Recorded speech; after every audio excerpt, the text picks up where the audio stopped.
모든 정보. 안녕하세요. 아나운서 임지웅입니다. 최근 캄보디아에서 고수익 취업을 미끼로 한 강력 범죄가 잇따르면서 정부가 대응에 나섰습니다. 오늘 오후 캄보디아로 합동 대응팀을 파견해서 사건 수사 협조와 함께 구금된 한국인 송환 계획도 협의할 걸로 보이는데요. 지난해부터 지금까지 접수된 실종 의심 신고만 해도 140건이 넘고요. 현지에서 안전 여부가 확인되지 않은 한국인만 80여 명이라고 합니다. 이들의 안전이 무엇보다 중요하고요. 한편에서는 이번 사태 본질을 정확히 파악해야 유사범죄를 막을 수 있다는 지적도 나옵니다. 잠시 후 이슈톡톡 시간에 전문가와 함께 관련된 얘기 나눠보겠습니다. 회사 탕비실에 있던 과자를 먹었을 뿐인데 절도죄로 재판에 넘겨진다면 어떨까요? 놀랍지만 이런 이유로 회사 측으로부터 고소를 당해서 법적 다툼을 이어가고 있는 노동자가 있는데요. 이런 일로도 처벌받을 수 있는 건지 오늘 직장인을 위한 라디오 생존백서 시간에 답해드리겠습니다. 궁금하신 분들 계속해서 함께해 주시기 바랍니다. 그리고 어제부터 저희 청취율 조사 기간이 시작됐습니다. KBS 라디오 세상의 모든 정보는 애청자분들과 소통할 수 있는 작은 이벤트를 이어가고 있는데요. 오늘은 어디에서 무엇을 하면서 세모정을 듣고 계신지 문자 받아볼게요. 집에서, 일터에서 혹은 예상 밖에 좀 특별한 공간에서 애청하고 있다 하신 분들 계실 거고요. 우연히 버스를 탔는데, 택시를 탔는데 세모정을 처음 들었다. 좋습니다. 모두 대환영이니까요. 문자 보내주시기 바랍니다. 저희가 추첨을 통해서 커피와 케이크 모바일 쿠폰 보내드리겠습니다. 참여하실 번호는 샵 9730입니다. 짧은 문자는 50원, 긴 문자는 100원의 이용료가 부과되고요. 콩 게시판 통해서는 무료로 참여하실 수 있습니다.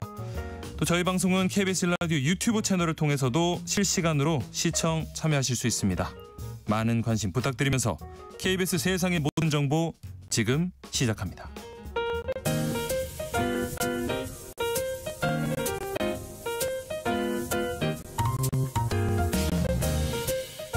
수요일엔 생활 밀착형 경제 뉴스를 전해드립니다. 하프타임 뉴스 시간인데요. 먼저 들어와 있는 기상특보부터 전해드리겠습니다. 조금 전 12시 10분 기준으로 제주 동부, 제주 북부 중산간 지역에 호우경보가 발효됐습니다. 12시 10분 제주 동부, 제주 북부 중산간 지역에 호우경보 발효됐습니다. 인근 지역에 계신 주민분들께서는 안전에 각별히 유의하시기 바랍니다. 자, 그럼 이 시각 주식시장 상황 살펴보겠습니다. 장현재 시황캐스터 연결돼 있습니다. 안녕하십니까? 안녕하세요. 네, 코스피가 어제 강한 상승을 보이다가 오후 들어서 하락 전환하면서 마감했는데요. 오늘은 어떨지요? 현재 분위기 어떨까요? 네, 우리 시장 미중 무역 갈등에 대한 불확실성이 남아있지만 그래도 지수는 강한 상승세를 나타내고 있습니다. 코스피 같은 경우에 1.9% 상승하면서 3,629포인트 가리키고 있습니다. 오늘은 메이저 수급주체 쌍끌이 매수 우위가 나타나는데요. 외국인이 124억 원 순매수하고 있고 오늘 기관이 강하게 사들입니다. 4,890억 원 순매수하고 있습니다. 네. 개인만 홀로 5,137억 원 팔아냅니다. 오늘은 삼성전자가 반등하면서 지수의 상승을 주도하고 있고요. 또 시총 3위단에서는 삼성바이오로직스가 3분기 깜짝 실적에 대한 기대감 속에 7% 이상 급등합니다. 더불어서 원전 대표주인 두산에너빌리티도 가스터빈 추가 수주 기대감 속에 7% 넘게 상승하고 있습니다. 예, 어제 하락폭이 더 컸던 코스닥 지수 움직임은 어떨까요? 네, 코스닥 지수도 장중에 계속해서 상승세를 키우고 있습니다. 예. 현재는 1.3% 오름세로 859포인트입니다. 여기서도 외국인과 기관 동반 매수 우위를 보여줍니다. 외국인이 60억 원 순매수하고 있고요. 기관도 379억 원 타자 포지션 취하고 있습니다. 네. 개인만 홀로 413억 원 팔아냅니다. 시가총액 상위 종목들 중에서는 로봇 대표주인 레인보 로보틱스가 강세 보여주고 있습니다. 네, 오늘 장에서 눈에 띄는 종목도 짚어주실까요? 네, 오늘 로봇주 상승세가 뚜렷한데요. 네이버와 JP모건, 소프트뱅크 그룹 등 글로벌 기업들이 로봇 분야의 투자를 단행하면서 로봇 사업 확장에 나서자 관련주로 매수세가 몰리고 있는 것으로 풀이됩니다. 예, 원달러 환율은 어제 다시 1,430원 넘어섰던데요. 현재 동향 살펴볼까요? 네, 오늘 오랜만에 환율이 1,429원으로 하락 출발했는데요. 지금도 약세가 이어지고 있습니다. 환율 1,423원이고요. 유로화와 엔화도 약세입니다. 유로화 현재 1,653원, 엔화도 941원대에 거래되고 있습니다. 네, 장현재 시황캐스터와 함께했습니다. 고맙습니다. 감사합니다. 자, 그럼 이어서 참 좋은 경제연구소 이인철 소장과 하프타임 뉴스 이어가 보겠습니다. 안녕하십니까? 네, 안녕하세요. 자, 오늘도 뭐 부동산 시끄러운데요. 일단 서울의 인기평형 59제곱미터, 그러니까 25평형 아파트죠. 평균 매매 가격이 10억 원을 넘어섰다고요. 그렇습니다. 허허. 이게 그 서울의 전체 아파트의 평균이거든요. 강남이 예. 아니라. 네. 그러니까 매매 가격이 평균 10억 원을 넘어섰다라는 얘기인데 우리가 지금 뭐 억억해서 작아 보이지만 네. 이거 지금 직장인이 1억 모으는데 네. 정말로 중견기업 간부라고 하더라도 1년에 5천만 원 모으기 쉽지 않아요. 그렇죠. 네. 그러면 5천만 원 정도 정말로 여유 있게 했다라고 하면 10억 모으는데 20년 걸립니다. 와, 꼬박꼬박 꼬박꼬박. 모아야 예. 20년. 네. 근데 지금 지난 9월 기준 59제곱미터 서울 아파트의 평균 거래 가격이 10억 5천만 원. 하하. 네. 1년 새 약 8%가 올랐는데요. 예. 출연료도 이 정도만 좀 올랐으면 좋겠어요. 우리 월급들. 네.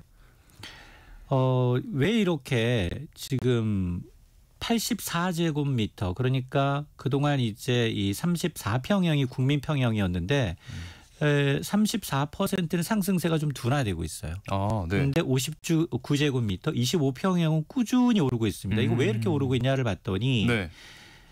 사실 6.27 대책으로 6억 원 수도권은 대출 제한했잖아요. 그렇죠. 그러니까 대형으로 갈 수가 없는 거예요. 대형으로 가지 못하니까 중소형 아파트로 수요가 몰리고 있는데 예.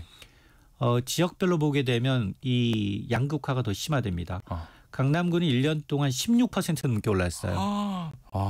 그래서 네. 신축은 25평형이 네. 30억 원대부터 50억 원대까지 있습니다. 50억 원까지요. 네. 야, 평균보다 지금 2배 이상 오른 거예요. 맞습니다. 네. 그리고 이제 한강벨트 대부분 다 두 자릿수 올랐는데 와. 근데 아까 제가 양극화라고 했잖아요. 네, 네. 외곽 지역 금천구 도봉구는 거의 오르지 않았어요. 자, 그러다 보니 결국 실수요자 입장에서는 야 대출이 가능한 현실적인 대안이 뭐냐. 그래서 서울 아파트 서울에 입성하려면 25평형을 선택하고 있다라는 얘기인데 네. 아마 당분간 이런 추세는 좀 이어질 것으로 보입니다. 이런 가운데 지금 가장 뜨거운 뉴스는 아무래도 이겁니다. 이재명 정부의 세 번째 부동산 대책이 오늘 오전에 발표됐어요. 맞습니다. 일단 이 지금 6.27 대책 네. 그는 수도권 규제였죠. 6억 원. 네. 그리고 이제 9.7 대책 수도권 공급이었어요. 네. 9월 7일 날 발표했는데 10월 15일 세 번째 대책이 나왔네. 네. 넉 달, 5달 새 세 번째 대책이 벌써 나왔어요. 예. 저는 좀 불안한 게 이러다 문재인 정부 시즌 2에 대한 우려가 되는데 어쨌든 핵심 발표 내용을 좀 짚어보면 이번 15대책의 핵심은 규제 지역을 대폭 확대했습니다. 예. 그리고 대출 규제를 더 강화시켰어요. 그렇죠. 그래서 그러면 규제 지역 어떻게 확대되느냐? 서울 25개 전역.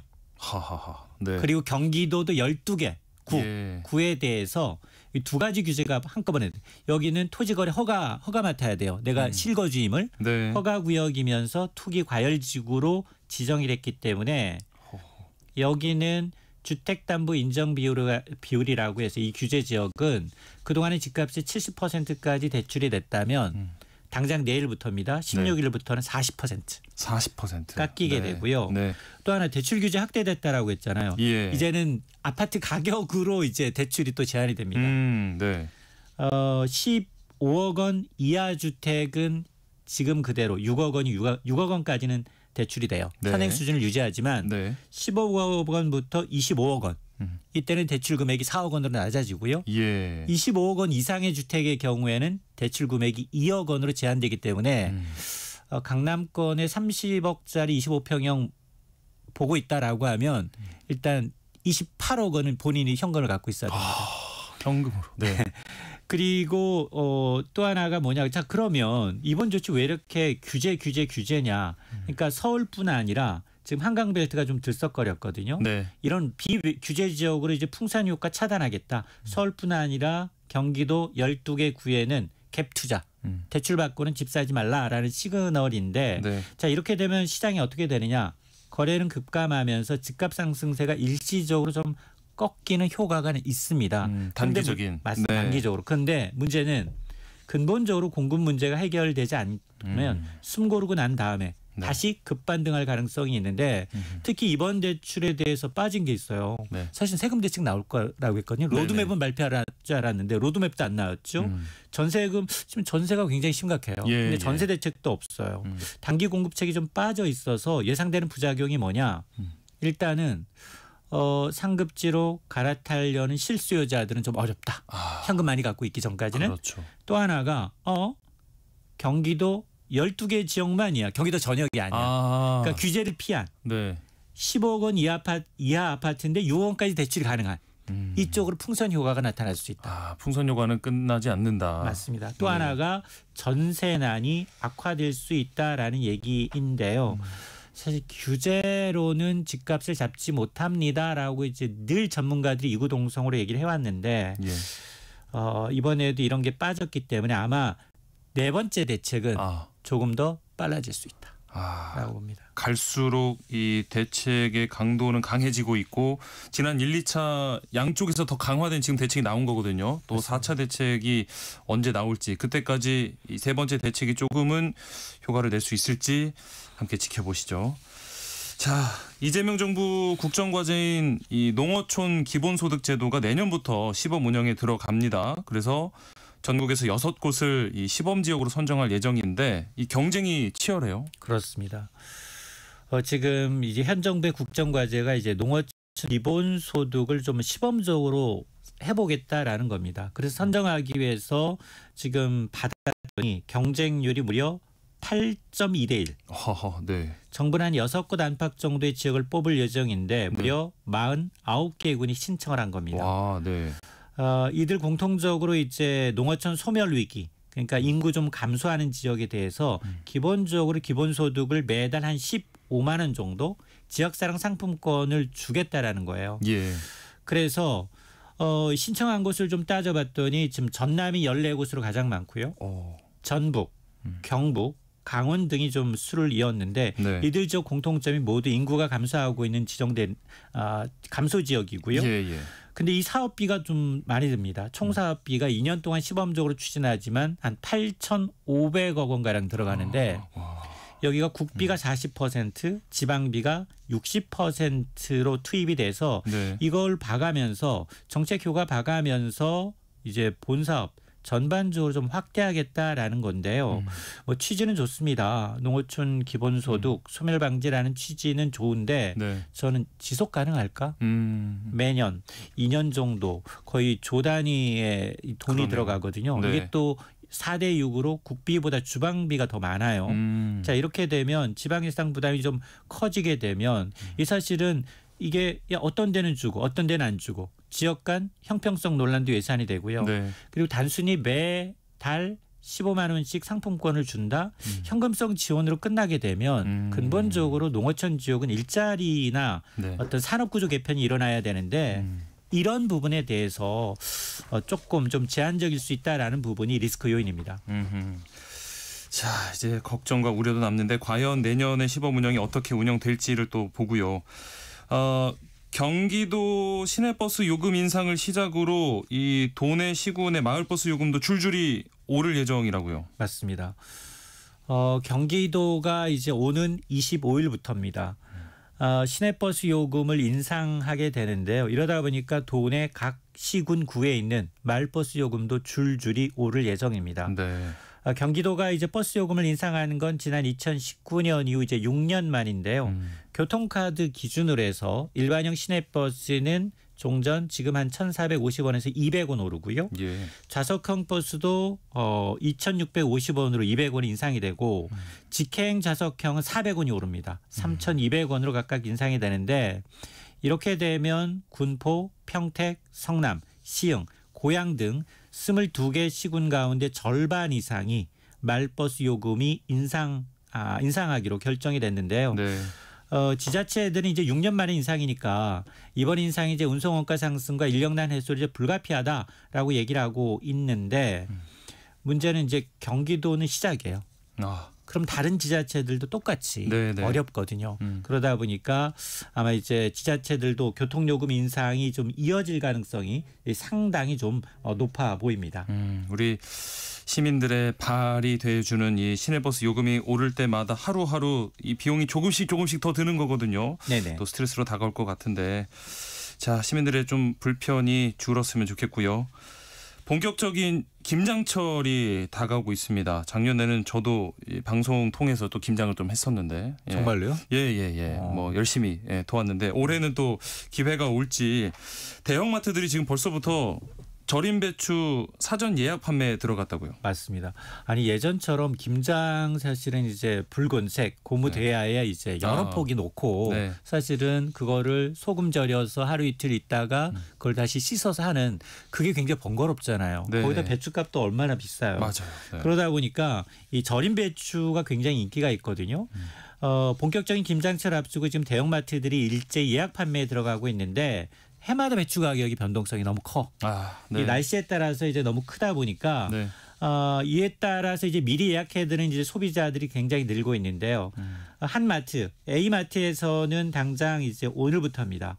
괴산에 있는 절임 배추 한 20kg 단위로 네. 할인해서 판매를 하고 있고 또 1, 2인 가구리에는 이제 간편 이제 김장 키트도 내놨다라고 하고 또 해남에 있는 절임 배추, 뭐 양념까지 포함해서 구매가 가능하다라고 하는데 최근에는 이제 1인 가구 너무 많다 보니까 소포장, 소량 구매가 늘고 있어요. 그러니까 이제 김장을 대형 행사보다는 어떤 생활형 소비 트렌드에 가깝게 좀 즐기고 있고요. 네. 특히 우리나라 이 김치의 어떤 이제 발효식품에 대한 게 좀 널리 알려졌기 때문에 상당히 좀 인기가 있어서 네. 아마 그나마 좀 올해는 배추도 그렇고 양념류 가격이 좀 안정세를 보이고 있어서 지난해보다는 가격이 조금은 좀 낮아지지 않겠느냐라는 거고요. 어쨌든 이달 말부터 이제 절임 배추 사전 예약을 개시할 예정이라고 하니까 네. 김장 계획하고 계신 분들 집에서 번거로움 좀 덜겠다라고 하시는 분들은 참고하시면 좋겠습니다. 네. 하프타임 뉴스 오늘은 여기까지 하겠습니다. 지금까지 참 좋은 경제연구소 이인철 소장과 함께했습니다. 고맙습니다. 네, 고맙습니다. KBS 라디오 세상의 모든 정보 청취율 조사 기간을 맞아서 우리 청취자 여러분과 소통하는 작은 이벤트를 이어가고 있습니다. 오늘은 어디서 무엇을 하면서 듣고 계신지 문자 달라고 말씀드렸는데요. 5169님 지금 용인에 있는 옷가게에서 아들과 함께 세모정 듣고 있습니다. 옷을 사러 오는 손님들도 세모정 들으실 수 있도록 라디오 볼륨 크게 해놨어요. 아이고 여러분 안녕하세요. 예. 그런데 오늘 하늘이 너무너무 예뻐서 가게 문 닫고 놀러 가고 싶네요 라고 해주셨습니다. 진짜 가을이면 이렇게 뭔가 마음도 좀 싱숭생숭해지고 뭐 남자의 계절이란 말도 있던데 저도 이렇게 어디론가 좀 떠나고 싶은 마음이 막 들더라고요. 그런 기분 느끼시는 손님들 많이 오실 수 있도록 저도 열심히 하겠습니다. 자, 7540님 앞집 할머니가 놀러 오셔서 함께 듣고 있습니다. 할머니께서 진행자 잘생겼다며 보라 보이는 라디오에 집중하시네요 하셨습니다. 할머니 안녕하십니까? 예, 임지웅입니다. 네, 오늘 옷도 제가 조금 이렇게 정갈하게 차려입고 왔는데 여러분들 궁금하시면 보이는 라디오 들어오시고요.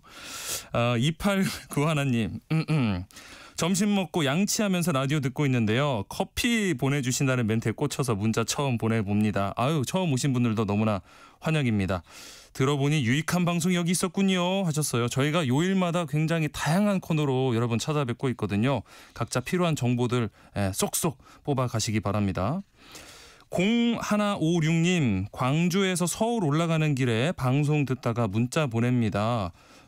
군대 친구를 만나러 가는 길인데 제대한 지 30년이 지난 지금도 안 보면 그립더라고요 하셨어요. 이야, 어디서 군 생활을 얼마나 힘들게 하셨길래 30년이나 이 관계가 유지가 될까요 하는 생각도 들고 제 동기들은 뭐하고 지낼지 지난 주말에 제가 또 군대 선임 결혼식장 또 다녀오긴 했는데 이렇게 가끔씩 생각나는 옛 친구들, 옛 사람들 한번 이렇게 오랜만에 그냥 안부 물으시면서 연락해 보시는 것도 좋을 것 같습니다. 계속해서 여러분들 문자 보내주시기 바랍니다. 어디서 뭘 하며 세상의 모든 정보 듣고 계신지 보내주시면 추첨을 통해서 커피와 케이크 모바일 쿠폰 보내드리겠습니다. 참여하실 번호는 샵 9730번이고요. 짧은 문자는 50원, 긴 문자는 100원의 이용료가 부과됩니다. 그리고 청취율 조사 전화가 오면 꼭 받아주시고요. KBS 세상의 모든 정보 임지웅 아나운서가 하는 거 그거 잘 듣고 있다 말씀해 주시기 바랍니다. KBS 라디오 세상의 모든 정보 함께하고 계신 지금 시각 12시 40분입니다. 이 시각 교통정보 알아보겠습니다. 네, 이 시각 교통정보입니다. 점심시간을 전후로 이동량 자체는 한결 줄어있지만요. 갑자기 만나게 되는 돌발 구간 언제나 주의가 필요합니다. 서울시내 강변북로 구리 쪽으로 한남대교 부근 2차로에 고장난 차 서 있습니다. 뒤로는 원효대교부터도 속도 뚝 떨어지고 일산 쪽으로도 양화대교 진출로 부근 4차로에서 녹지 작업 한창이라서 서강대교부터도 지체 서행합니다. 고속도로 사고는 당진 대전선 당진 방향인데요. 신영 터널 부근 1, 2차로 사고로 막혀 있고요. 조금 더 내려가 터널 안 2차로 작업 때문에 차단돼 뒤로는 유구 나들목부터 이 작업과 사고 처리 여파 크게 받습니다. 또 영동선 강릉 방향 둔대와 용인 일대 통과 꾸준히 더디다가 강원권 진입하셔선 원주 부근 2차로와 새마을 2, 3차로 작업 구간 살펴 지나셔야겠습니다. 또 중부 내륙선 창원 방향 여주 분기점 일대 6km간 꽉 막혀 있는 이유는 2차로 차선 작업 때문입니다. KBS 교통정보센터에서 공인혜였습니다. 세상의 모든 정보는 청취자분들의 관심과 참여를 기다립니다. 방송 들으시면서 궁금한 점이 있거나 의견 공유하고 싶은 분들 계시면 문자 보내주세요. 추첨을 통해 모바일 쿠폰 보내드리겠습니다. 참여하실 번호는 샵 9730이고요. 짧은 문자 50원, 긴 문자 100원의 이용료가 부과됩니다. 콩 게시판을 통해서는 무료로 참여하실 수 있고요. KBS 1라디오 유튜브 채널을 통해서도 실시간으로 시청 참여하실 수 있습니다. 여행지로 잘 알려진 캄보디아, 특히 앙코르와트가 유명하죠. 그런데 최근 우리 정부가 이 캄보디아 일대에 특별 여행주의보를 발령했습니다. 한국인을 대상으로 한 납치, 감금, 살인 등 흉악범죄가 잇따르고 있어서인데요. 오늘 이슈톡톡에서 동국대 경찰사법대학 조은경 교수 전화로 연결해서 한국인 대상 캄보디아 범죄에 관해서 분석해보고요. 또 이런 사건을 막기 위해서 시급히 강화해야 할 부분에 대해서 함께 짚어보겠습니다. 교수님 안녕하십니까? 네, 안녕하세요. 네, 캄보디아에서 이렇게 이 한국인 대학생이 고문 끝에 숨진 사건으로 이 현지 흉악 범죄가 공론화되고 있는데요. 실제로 이런 이 범죄 얼마나 증가하고 있는지 현지 실태부터 먼저 짚어주시죠. 네, 맞습니다. 최근에 언론 보도에서 너무 충격적인 소식들이 나오고 있어서 상당히 걱정이 되는 상황입니다. 예. 사실은 이제 온라인 스캠 센터라는 게 이제 캄보디아 내에서 많이 이제 그 영업을 하고 있다라고 추정이 되는데 네. 최근에 이제 한국인이 수백 명이 이제 거기서 일을 하는 것으로 추정이 되고 있지만 네. 정확한 실태 파악은 좀 어려운 문제가 있습니다. 네. 근데 외교부에 신고된 요청 건수가 2022년에 비해서 지금 2배 이상으로 증가해서 심지어 뭐 330건 이런 통계가 나오고 있거든요. 네. 근데 작년부터 최근까지 실종 신고된 게 140건이고 현재 안전이 미확인된 사람이 80여 명이라고 알려져 있어요. 네. 근데 오늘 뉴스에 보면은 캄보디아 당국이 한국인을 80여 명을 구금 중이다라고 하는데 이 본인들이 이제 귀국을 거부하고 있고, 근데 이분들이 실종자 80명과 동일한 사람인지는 아직 확인이 안 되고 있습니다. 네. 아니 이 캄보디아가 이렇게 최근에 이 보이스피싱 거점으로 부상한 특별한 뭐 이유가 있는 걸까요? 뭐 지리적 특성이나 어떤 치안 여건이 영향을 미쳤을까요? 네, 그렇죠. 캄보디아는 사실 지리적으로 이제 동남아 국가들인 태국, 베트남, 라오스하고 국경을 맞대고 있고요. 예.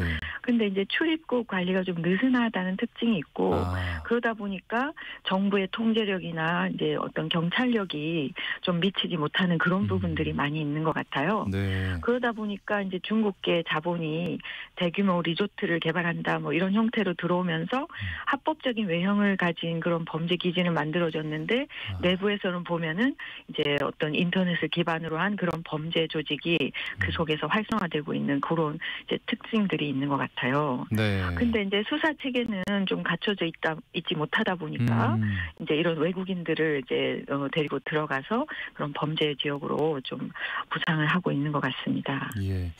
이 최근 뉴스에 나오는 내용을 보면 이 범죄 조직들이 뭐 고수익 이런 해외 일자리를 내세우면서 젊은 층들을 유입하고 있는 건데 구체적으로 어떤 수법을 쓰고 있나요? 네, 맞습니다. 이런 사실 단기간에 고수익을 올리게 해주겠다라는 네. 이런 굉장히 이제 매력적인 그런 이제 광고들을 네. 소셜 미디어나 구인 사이트에 올리거든요. 예. 그래서 뭐 굉장히 한국에서는 얻기 어려운 뭐 월 2천만 원 이상을 보장해준다 뭐 이런 식의 자극적인 문구들로 이제 사람들을 유인을 하는데, 네.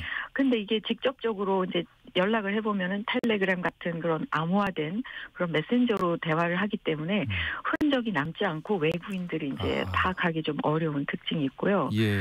또 하나는 이제 다단계식 모집 구조가 있어요. 그래서 친구나 선배들을 통해서 지인을 통해서 소개를 받고 또 캄보디아로 가게 되면은 그 사람들이 사실은 이미 그런 이제 범죄 조직에서 활동을 했던 사람들인 경우가 많은 거예요. 네. 그래서 자기 지인이 이제 공범이 되는 그런 구조를 띠고 있습니다. 근데 이게 입국을 하면 일단 보안상의 이유로 휴대폰 여권을 다 압수하고 예. 이제 폐쇄된 공간으로 이동을 해서 그때부터 근무가 시작되는데, 그때 이제 근무를 하는 형태는 이제 다 외부랑 차단된 형태로 근무를 하기 때문에 네. 사실은 현대판 인신매매에 가까운 거죠. 아이고. 예. 그런데 말씀해주신 대로 뭐 SNS를 통해서 이런 광고를 한다고 하셨는데 이런 이 불법 광고를 플랫폼 사업자가 막을 수는 없는 건가요? 사실 이제 그런 부분은 이렇게 그 플랫폼 사업이라는 또 영업적인 측면하고 또 이렇게 감시를 해야 되는 그런 어떤 법률적인 부분이 좀 충돌을 하는 그런 부분이 있어요. 예. 그래서 이제 이 플랫폼 사업자들은 이게 게시물에 대한 책임은 사용자에 있다라고 하면서 좀 직접적인 법적인 책임을 회피하는 그런 태도가 좀 있는 반면 있고, 네. 또 이런 이제 감시의 사각지대가 SNS라는 게 굉장히 감시의 사각지대를 이제 이루고 있거든요. 네네. 가명 계정을 쓰고 해외 서버를 그렇죠. 이제 이용하기 때문에 네. 사실 추적이 어려워요. 그리고 삭제를 한다고 해도 그게 며칠 한 일주일 정도 걸리기 때문에 사실 자율적인 규제로는 한계가 있습니다. 또 워낙 뭐 새로 등장하는 것, 새로 전파되는 속도도 굉장히 빠르기 때문에 그걸 다 찾아서 잡기가 맞습니다. 어려운 거겠죠. 네네. 그래서 이제 이런 범죄는 국제 공조 체제가 정말로 필요한 그런 범죄 유형이 되겠습니다. 네. 뭐 언론 미디어를 통해서 조금 전해지고 있긴 한데요. 현지에서 이 피해자들이 겪는 어떤 감금, 노동 강요 실태가 구체적으로 어느 정도인가요? 사실은 이제 이거는 들어가 보지 않으면 굉장히 상상하기 어려운데, 네. 최근에 무슨 영화나 드라마에서 이제 일부 뭐 묘사되긴 했는데요. 네. 사실은 들어가는 순간부터 이제 좁은 숙소에서 공동 생활을 하게 되고 여권과 핸드폰이 없는 상태로 이제 업무를 하게 되는 거죠, 네, 말하자면. 네. 그런데 이제 이게 기대했던 것과 달리 예를 들면 마약이나 도박 같은 걸 강제로 시키고 그걸 선불을 내게 하니까 그게 빚이 되는 거예요. 그래서 나가려면 돈을 내야 한다.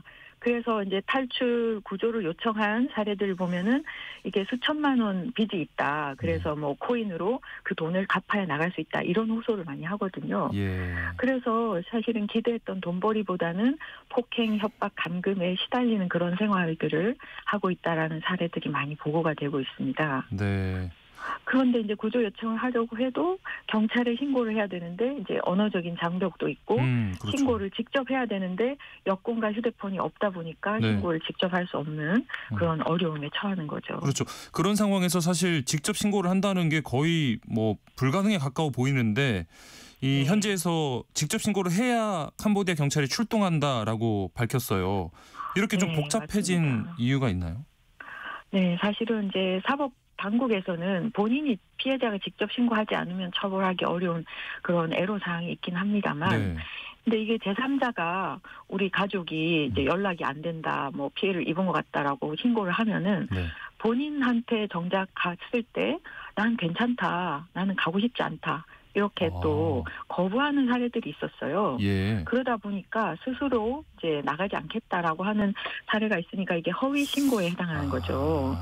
그래서 이런 이제 외교적인 마찰을 좀 이제 줄이기 위해서 네. 캄보디아 경찰 당국은 직접 신고를 해야 한다. 이렇게 이제 정책을 세운 것 같습니다. 근데 이게 참 피해자 입장에서는 이미 외부와 연락이 안 되는 상황이기 때문에 좀 모순이 있는 거죠. 그런 이 뭐 구조를 거부하는 경우, 그러니까 자발적 가담자가 될 수 있을 것 같은데, 네. 이 단순 피해자가 아닌데도 왜 이렇게 스스로 범죄에 참여하게 되는 건지 좀 의아하거든요. 어떤 데 네. 원인이 있을까요? 네, 사실 지금도 네. 그 신원을 파악을 했는데 국내로 돌아오기 거부하는 사람들이 80여 명 있다 이렇게 예. 얘기를 하고 있지 않습니까? 네. 그러니까 사실은 이것을 이제 정말로 피해자이긴 하지만 하지만 또 단순 가담자 내지는 자발적인 가담자들이 상당수 있는 것으로 보입니다. 예. 그래서 본인은 이제 고수익을 얻기 위해서 그런 이제 자발적으로 갖고 그리고 피해자에 대한 어떤 공감이 그런 최소화되는 그런 노동 환경에서 나는 그냥 일을 하고 있다라는 인식을 하게 되면은 가족들한테도 이걸 알리지 않고 다시 현지로 돌아가서 또 그 일을 해서 단기간에 고수익을 얻고자 하는 그런 좀 악순환이 반복되는 것 같습니다. 이게 뭐 불법이라는 걸 알면서도 워낙 수익이 크다 보니까 거기를 이제 스스로 빠져나가지 못하고 있는 거군요. 맞습니다. 네네. 네. 뭐 말씀하시죠. 네네. 그래서 이게 사실은 자기가 범죄에 가담하고 있다는 것을 인식을 하면서도 네. 이것을 이제 계속하게 되는 그 이유가 이제 궁금하잖아요. 네. 그래서 보통은 이제 자기가 이 도덕성과 양심과 이 행동 간의 어떤 인지 부조화를 많이 느낄 수밖에 없는 상황이에요. 네. 근데 자기 행동을 계속 정당화하기 위해서 피해자의 고통을 외면하고 또 이런 스캠에 빠져드는 피해자가 잘못이다라는 이런 피해자에 대한 비난을 하게 되면은 자기 행동을 정당화하는 거죠. 네. 그리고 또 이게 해외에서 활동을 하기 때문에 국내 사법망을 피할 수 있고 또 국내 사법체에 영향을 안 받는다라고 생각하게 되면은 계속 거기에 머물러서 계속 돈을 벌겠다라고 하는 사람들이 다수 나올 수가 있는 겁니다. 네.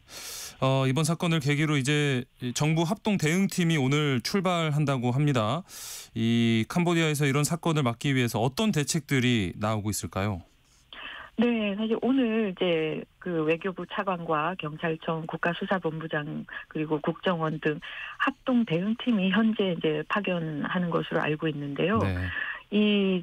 사실은 캄보디아에서는 이것을 한국인의 문제다라고 생각하기 때문에 우리나라에서 이렇게 적극적으로 나가지 않으면 사실 이제 캄보디아에서 적극적으로 협조를 하기 좀 어려운 상황이라는 것을 이제라서 인식을 하고 이렇게 대응팀이 나서주는 것은 정말 잘한 결정이라고 생각이 되고요. 예. 또 국제경찰청장 회의가 곧 열리게 되는데 거기에서 이제 캄보디아 경찰과 좀 적극적인 회담을 하고 인터폴이나 아세아폴 등 좀 국제 경찰 기구와도 합동 작전을 해서 반드시 그 코리안 데스크라는 그 한국인 전담 수사 기구가 설치되는 것이 필요하다고 생각이 됩니다. 네. 마지막으로 짧게요. 이제 뭐 해외 취업을 꿈꾸는 청년들이 있다면 좀 뭘 확인하고 조심해야 하는지 현실적인 조언 부탁드립니다.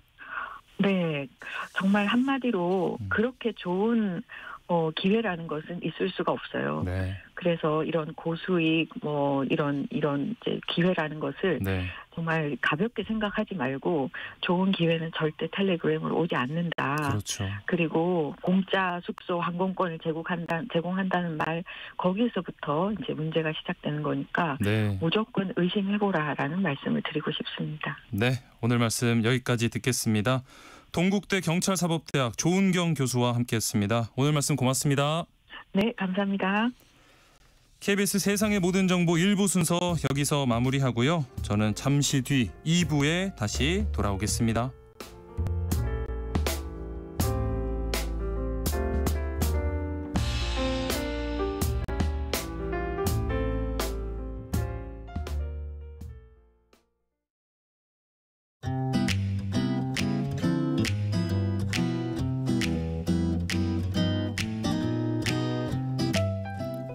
안녕하세요. 바른말, 고운말입니다.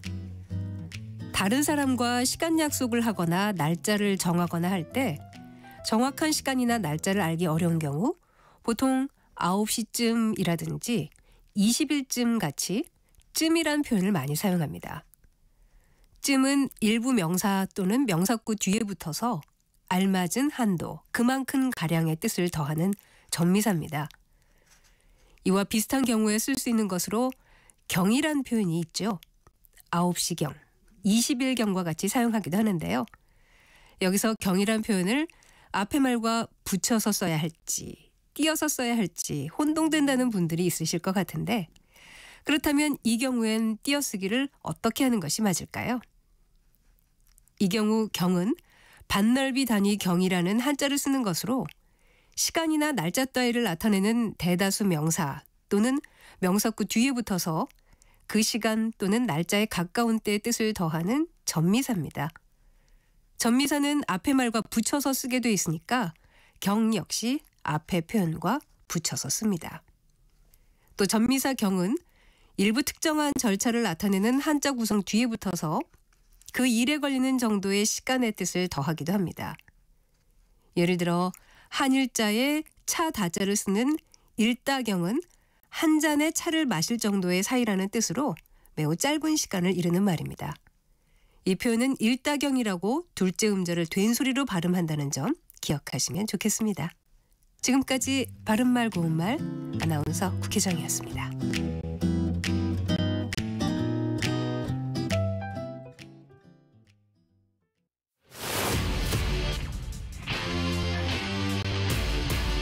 토론에 정답은 없습니다. 토론이 세상을 바꿀 수도 없습니다. 하지만 질문은 새로운 세상을 만들 수 있습니다. 질문으로 올바른 세상을 만드는 첫걸음. 평일 저녁 7시 20분 KBS 열린 토론.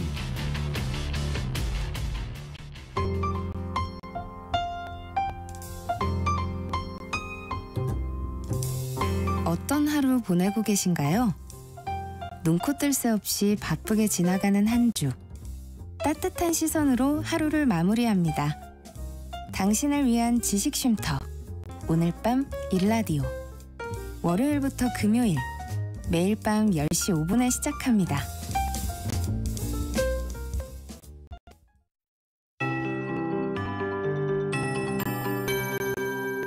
KBS 58분 날씨. 지금 서울 등 중서부 지역은 맑은 하늘이 드러나 있지만 강원 영동과 남부지방, 제주도는 흐린 가운데 곳곳에 비가 내리고 있습니다. 차츰 비구름이 더 북상하면서 충청도로도 비가 확대되겠고요. 밤에는 서울 등 전국에 비가 오겠습니다. 앞으로 전국 대부분 지역에 10에서 최고 60mm의 가을비치고는 다소 많은 양의 비가 내릴 전망이고요. 특히 내일 새벽부터 아침 사이에는 충청도와 남부지방, 제주도에 시간 20mm 안팎의 한비가 쏟아지는 곳이 있어 주의하셔야겠습니다. 비는 내일 오전에 대부분 그치겠지만 일부 남해안과 제주도는 내일 오후까지, 동해안 지역은 내일 밤까지 이어지는 곳이 있겠습니다. 오늘 낮 기온은 어제보다 1도에서 3도 정도 높겠습니다. 서울과 대구 23도, 대전, 광주 24도, 부산 25도 등으로 평년 기온은 1도에서 4도 정도 웃돌겠고요. 제주는 27도까지 오르며 오늘도 늦더위가 이어지겠습니다. 금요일 밤부터 토요일 오전 사이에는 또다시 전국 곳곳에 비가 내리겠고 이후 북쪽에서 찬 공기가 밀려 내려오면서 일요일 아침에는 서울과 대전 8도, 대구 13도까지 뚝 떨어질 전망입니다. 현재 서울의 기온은 24.9도입니다. 송소진입니다.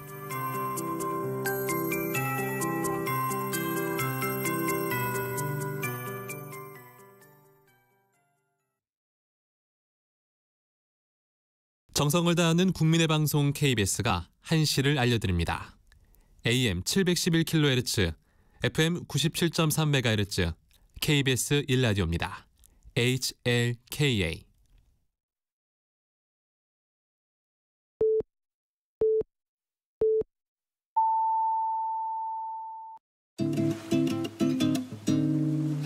나른한 오후를 책임질 영양 만점 지식 비타민.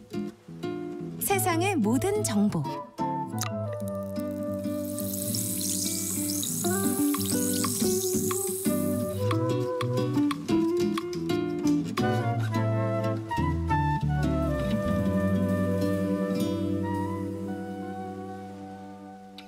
세상의 모든 정보 2부 시작합니다. 2부에서는요. 정치 국제 이슈를 전해드리는 오늘의 뉴스와 청취자 여러분들의 작은 궁금증도 신속 정확하게 해결해드리는 세모정 톡톡 상담소 수요일 코너 직장인을 위한 라디오 생존 백서 시간이 기다리고 있습니다. 오늘은 직장 내에서 발생할 수 있는 절도 그리고 횡령에 대해서 살펴볼 예정입니다. 오늘 주제와 관련해서 평소 궁금한 점 있으셨다면 문자로 미리 참여해 주시기 바랍니다. 저희가 상담도 해드리고요. 또 추첨을 통해서 커피와 케이크 모바일 쿠폰 보내드리겠습니다. 문자 보내실 곳은 샵 9730번입니다. 짧은 문자는 50원, 긴 문자는 100원의 정보 이용료가 있고요. 콩 게시판에서는 무료로 참여하실 수 있습니다. 그럼 먼저 라디오 정보센터 뉴스 듣고 오겠습니다. 정부가 오늘 세 번째 부동산 대책을 내놨습니다. 서울 전역과 경기도 12개 지역을 규제 지역과 토지거래 허가구역으로 확대 지정했습니다. 15억 원이 넘는 주택에 대한 주택담보대출과 유주택자 전세대출에 대한 규제도 더 강화했습니다. G20 재무장관 회의 참석을 위해 오늘 구윤철 부총리 겸 기획재정부 장관이 방미길에 오른 가운데 김용범 대통령 정책실장과 김정관 산업통상자원부 장관이 관세 협상 후속 협의를 위해 내일 미국으로 출국합니다. 정부가 오늘 한국인을 상대로 한 범죄가 급증하는 캄보디아에 합동 대응팀을 파견합니다. 대응팀은 한국인 납치, 감금 여부를 파악하고 현지 당국에 구금된 60여 명의 송환 계획도 논의할 것으로 보입니다. 내란 가담 혐의를 받는 박성재 전 법무부 장관의 구속영장 기각에 대해 민주당은 법원의 내란 옹호라며 사법개혁 필요성을 거듭 주장했습니다. 국민의힘은 사필 규정이라며 특검 수사를 비판했습니다. 지금까지 라디오 정보센터 뉴스 정한나였습니다.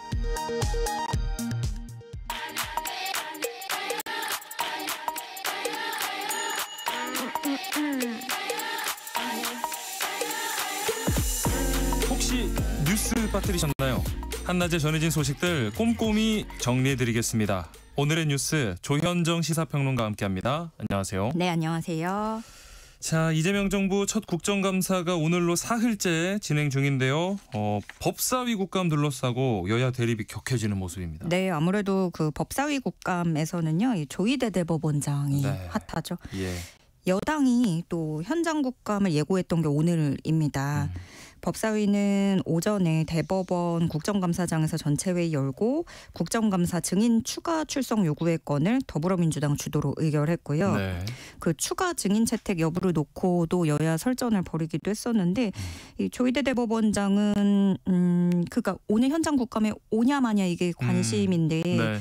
아마도 출석을 안 하는 쪽에 조금 무게가 실리는 것 같아요. 예. 조희대 대법원장으로서는 이틀 전에 국정감사 첫날에 나와서 자신이 할 말은 다 했다라고 네. 생각을 할 것 같고 예. 그리고 현장 국감에 대해서 불출석 의견서도 제출한 걸로 알려졌습니다. 네. 그런데 이제 여기서 어떤 뭐 면담 요청이라든가 현장 출석 요구가 더 거세지면은 여기서 또다시 여야 강한 충돌이 벌어질 가능성도 배제할 수가 없고요. 네.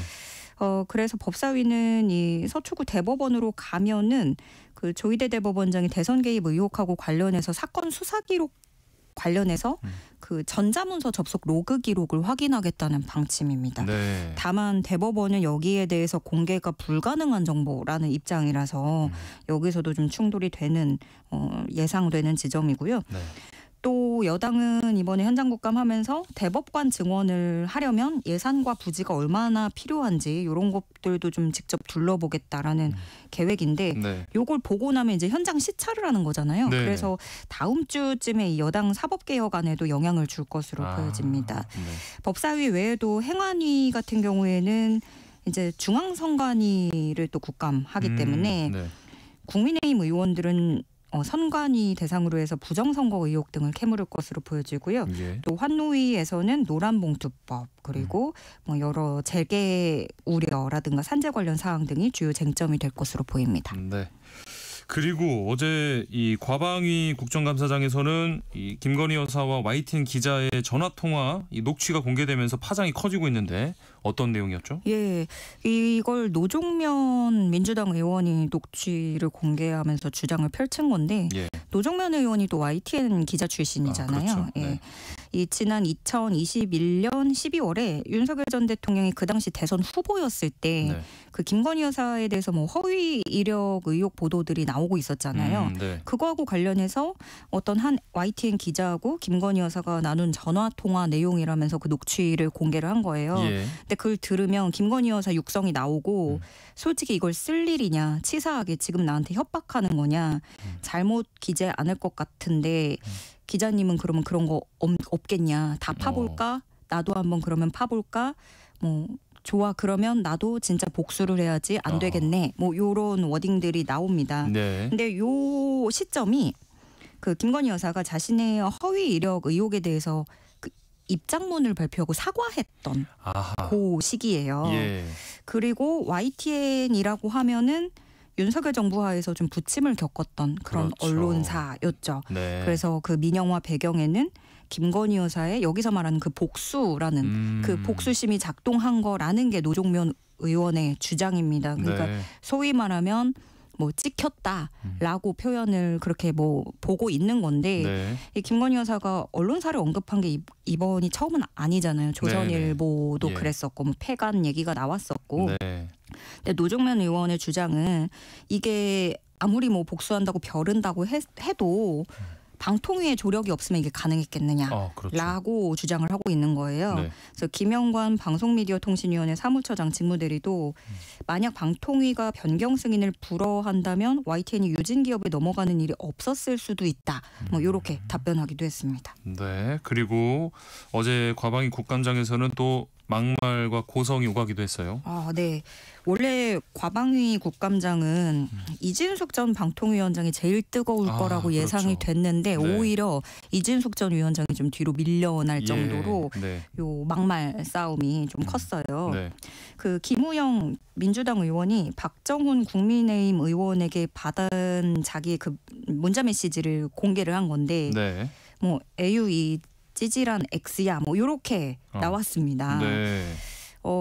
그러면서 이 문자 메시지를 공개해 버리니까 뭐 서로 그래서 뭐 원래 내가 먼저 멱살을 잡혔던 일이었다. 누가 그랬다 저랬다 누가 먼저 했다. 뭐 이렇게 공방으로 번진 거예요. 예. 그런데 이게 또 요 장면 자체도 그리고 이 말들 표현도 눈살 찌푸릴 일이고 네.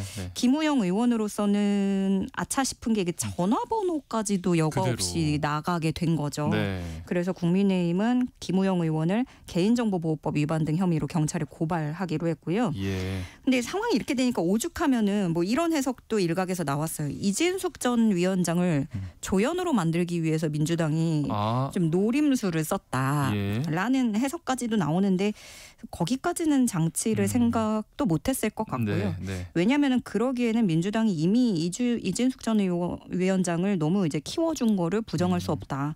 이렇게 보여지고. 네. 그리고 또 이제 공방 얘기를 좀 더 하자면 김현지 부속실장 두고는 때 아닌 색깔론이 나왔습니다. 그렇습니다. 예, 나경원 국민의힘 의원이 김현지 실장에 대해서 종북정당인 통진당 핵심 세력 경기동부연합과의 관련성이 밝혀졌다.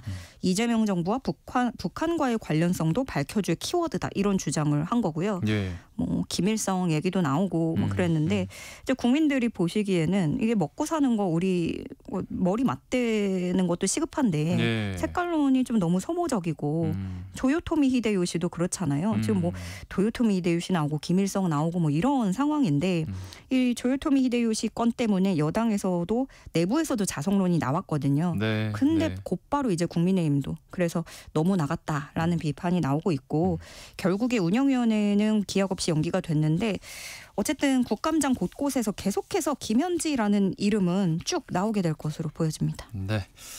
이 국정감사가 계속 진행되고 있고 이재명 대통령도 국무회의에서 이 국정감사 중요성을 강조하면서 뭐 각 부처에 여야 관계없이 국감에 적극적으로 협조해달라 이런 당부를 했잖아요. 네, 이재명 대통령이 그 다수 장관들이 국무회의 그 불참한 사실을 지적을 하면서 그 국감에서 불참했다라는 얘기를 하면서 네.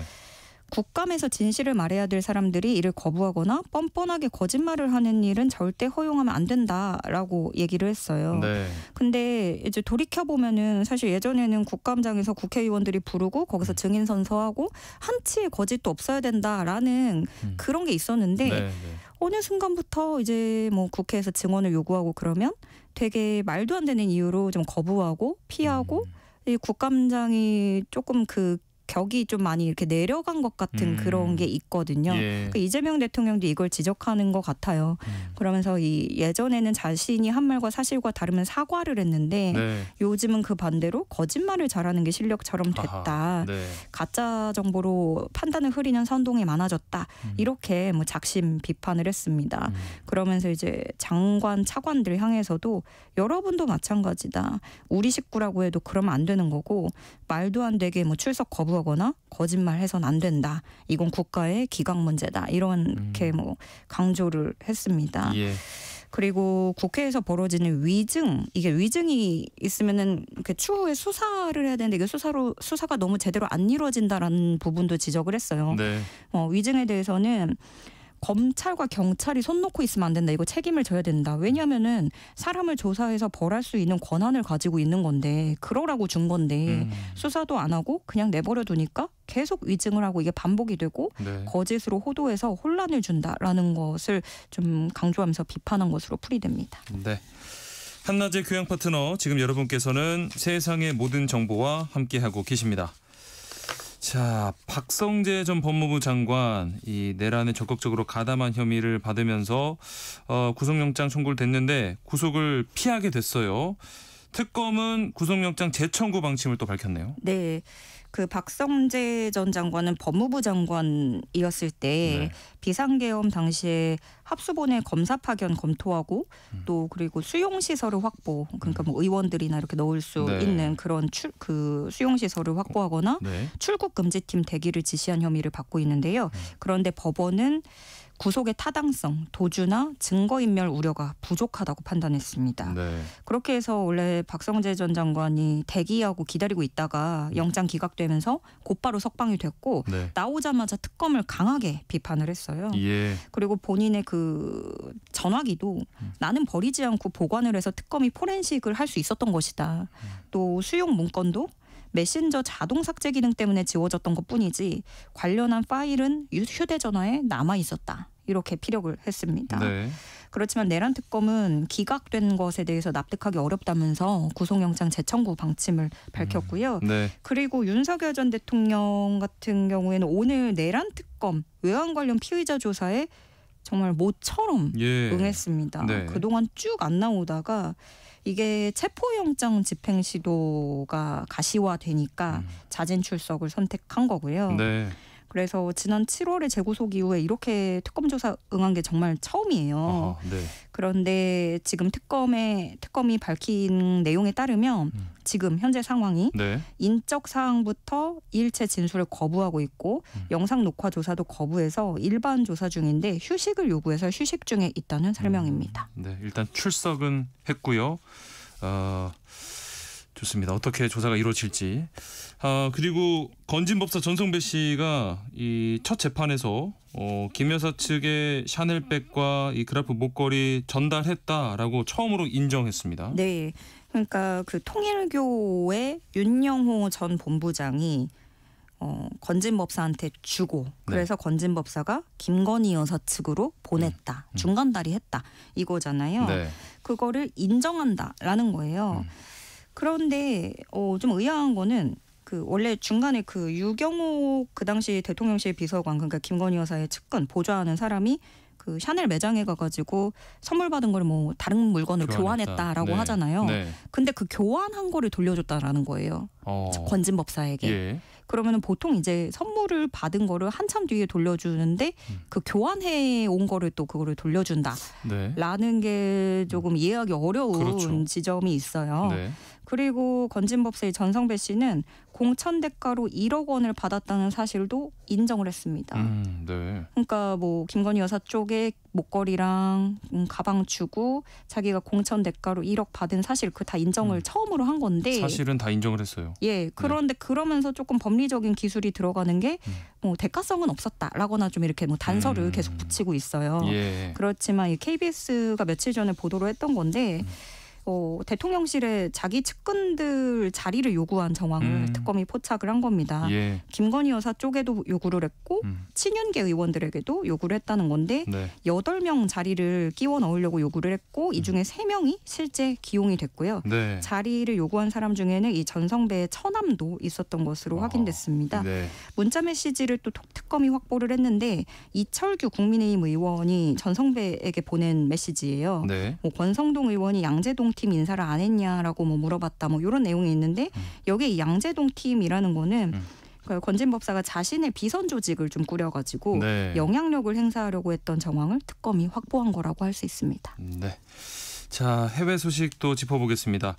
지금 이 미중 갈등 트럼프 대통령이 중국에 좀 유화적인 제스처를 보내다가 다시 또 공세 수위를 높이고 있어요. 매일 들었다 놨다 진짜 막 정신이 없어요. 네, 싸웠다가 우리 사이 좋다 이랬다가 또 싸우고 이러는데 이 트럼프는 사실 대두에 되게 신경을 쓰고 있단 말이에요. 콩 대두를 수출하는 게 되게 중요하고 당장 이걸 중국이 안 사면은 미국의 농민들이 난리가 납니다. 네. 그래서 트럼프 대통령이 중국이 의도적으로 대두를 구매하지 않고 있다. 미국 농가의 어려움을 초래하는 것은 경제적으로 적대 행위다 이렇게 규정을 했고요. 예. 우리는 그럼 보복 조치로 중국과 식용유 등의 교역을 중단하는 걸 고려하고 있다. 이렇게 설명을 했어요. 네. 이렇게 뭐 희토류였다가 대두였다가 뭐 식용유였다가 뭐 이러다 보니까 우리가 지금 고래 싸움에 새우등이 터지고 있는 그런 상황인데요. 네. 사실 트럼프 1기 행정부 때도 미중 무역 갈등이 있었고 근데 2기 행정부 들어서서 다른 점이 있다면 그 사이에 중국이 너무 세졌습니다. 예. 네. 그래서 뭐 미국, 중국 다 우리한테는 너무 여파가 큰 나라여가지고 지금 되게 힘든 상황인데 그리고 우리가 미국하고 그 마스가 프로젝트, 조선업 프로젝트 꾸리면서 네. 사실 이거는 예상됐던 문제인데 중국이 또 여기에 심기가 불편해가지고 그렇죠. 예, 중국 정부가 한화오션을 제재한다고 네. 했죠. 네. 이게 한화오션은 한미 조선 협력의 핵심이 한화그룹인데 대통령실은 피해를 최소화하기 위해서 한중 통상 채널 가동해서 소통과 대응 중이라고 밝혔고요. 그리고 뭐 앞으로 이제 중국이 이런 걸 빌미로 해서 조선업 외에도 다른 분야에서도 한국을 압박할 수 있지 않겠느냐 이런 우려의 목소리도 나오고 있는데 다들 그래도 좀 시점을 보는 게 에이펙입니다. 네. 그 아무래도 뭐 그때까지 서로 협상력을 최대한 끌어올리려고 이런 것들이 반복이 될 것 같고요. 네. 그리고 김정관 산업부 장관하고 김용범 대통령실 정책실장이 내일 미국으로 출국하게 됩니다. 그래서 어쩌면 그 전에 어떤 미국이 또 다른 안건을 줬다고 하는데 네네. 좀 협상의 실마리가 풀리는 건가? 뭐 이런 기대감도 조금 있고요. 네. 계속 지켜봐야겠습니다. 네, 오늘 말씀 여기까지 듣겠습니다. 지금까지 조현정 시사평론가와 함께했습니다. 고맙습니다. 네, 고맙습니다. 세상의 모든 정보 청취율 조사 기간을 맞아서 작은 이벤트를 이어가고 있습니다. 여러분 지금 어디서 무엇을 하면서 세모정 듣고 계신지 여쭤봤고요. 1955님께서는 저는 초등학교 체육 강사로 활동하고 있는데 오전 수업 끝나고 이동하면서 항상 들어요. 차에서 김밥 먹으면서 세모정 들으면 왠지 제가 뒤처지지 않는 것 같아서 좋습니다. 감사합니다. 저희가 진짜 세상의 다양한 정보를 빠르게 전달해드리고 있으니까요. 이 시간 뭐 이동하시면서 식사하시면서 편하게 따라오기만 하시면 뒤처지지 않으실 거예요. 예.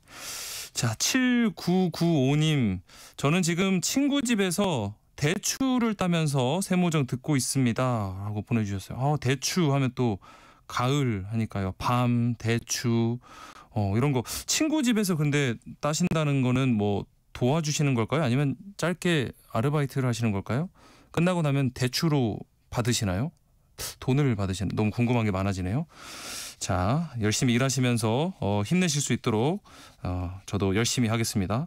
콩으로 곽아람님, 육아휴직 후에 복직 한 달 전인데요. 흘러가는 시간이 아까워서 달리기 하러 나왔습니다. 오늘 날씨 정말 끝내주네요 하셨는데, 육아휴직 동안 정말 아이 먼저 항상 생각하고 집안일 하느라 자신을 위한 시간이 많이 부족하셨을 텐데 달리기 너무 좋네요. 건강도 챙기고 또 생각도 좀 정리하실 수 있을 것 같고 활력도 얻으셔서 또 우리 아이에게 에너지 넘치는 모습으로 또 다시 가셔야죠. 네, 힘내시기 바라고요. 자, 6756님, 학교 가는 셔틀버스 안에서 라디오 듣다가 보내봅니다. 기사님께서 매일 KBS 1라디오만 틀어주시네요. 기사님 감사합니다. 네, 저희 KBS 1라디오에 다양한 프로그램들 있고요. 다양한 정보들 전해드리고요. 그중에서도 또 세상의 모든 정보가 아주 알찬 방송이랍니다. 여러분. 네, 저와 함께 오래 가시지요. 자, 오늘 문자 보내주신 분들께 추첨을 통해서 커피, 케이크, 모바일 쿠폰 보내드리겠습니다. 또 혹시 청취율 조사 전화 오면 꼭 받아주시고 KBS 세상의 모든 정보 잘 듣고 있다고 말씀해 주시기 바랍니다.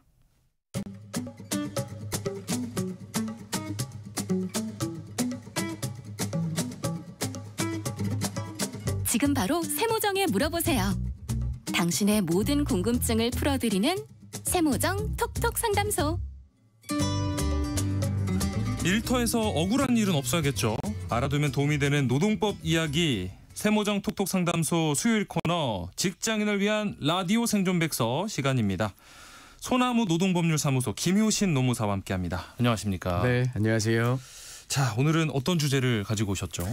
네, 최근에 큰 논란이 되고 있는 초코파이 사건을 소개해드려볼까 합니다. 네. 사실 이제 초코파이 뭐 광고도 할 때 이게 우리가 정의라는 걸 그렇죠. 각인되잖아요. 상징적인데요. 네, 근데 이 회사에서 냉장고 속에 이 초코파이를 나눠 먹는 거 당연하다고 여기고 왔었는데 네. 어느 날 갑자기 먹었다고 동료로부터 고발당하고 심지어 형사처벌의 대상까지 됐다. 예.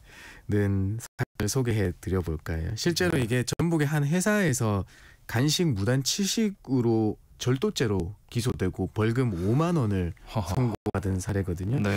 근데 이제 여론이 조금 악화되고 관심도가 높아지니까 항소심에서 이제 검찰이 시민 의견까지 묻기로 하기로 결정했습니다. 거기에 대한 사건의 전말을 좀 알려드릴까 합니다. 네. 세모정 톡톡 상담 직장인을 위한 라디오 생존백서. 오늘 이 시간에는요, 이 회사 냉장고 속에 1,000원짜리 이 과자 사건 통해서 직장 내 절도죄와 횡령죄의 경계에 대해서 알아보면서 이 회사와 직원 간 신뢰 문제를 함께 생각해 보겠습니다. 방송 들으시면서 궁금한 점 있으시다면 문자 보내주시기 바랍니다. 저희 김효신 노무사가 상담도 해드리고요. 추첨을 통해서 커피, 케이크, 모바일 쿠폰도 보내드리겠습니다. 문자 보내실 곳 샵 9730번이고요. 짧은 문자는 50원, 긴 문자는 100원의 정보 이용료가 있습니다. 콩 게시판이나 KBS 라디오 유튜브 채널 통해서는 무료로 참여하실 수 있습니다. 근데 이게 참 들으면서도 믿기지가 않아요. 간식을 집어먹었다는 이유로 절도죄 처벌을 받았다는 거잖아요. 맞습니다. 사실 초코파이만 드신 게 아니에요. 카스타드도 드셨어요. 그래서 아까 전원 상당히 말씀하셨잖아요. 초코파이가 시중가로 450원이고 카스타드가 한 600원 정도 한대요. 그래서 1,050원인데요.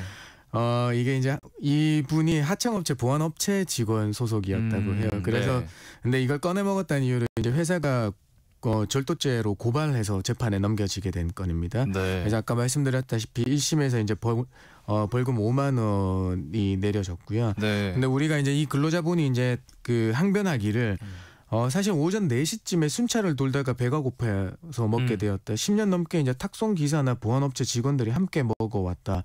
기사들로부터 먹어도 된다는 말까지 들었다고 말씀하셨습니다. 예. 심지어 이제 동료 우리 분들 수십 명도 나도 먹었다는 사실 확인서를 법원에까지 제출하기도 했다고 합니다. 그런데 네. 회사 측은 여전히 그런 거 허용한 적이 없다는 입장이었습니다.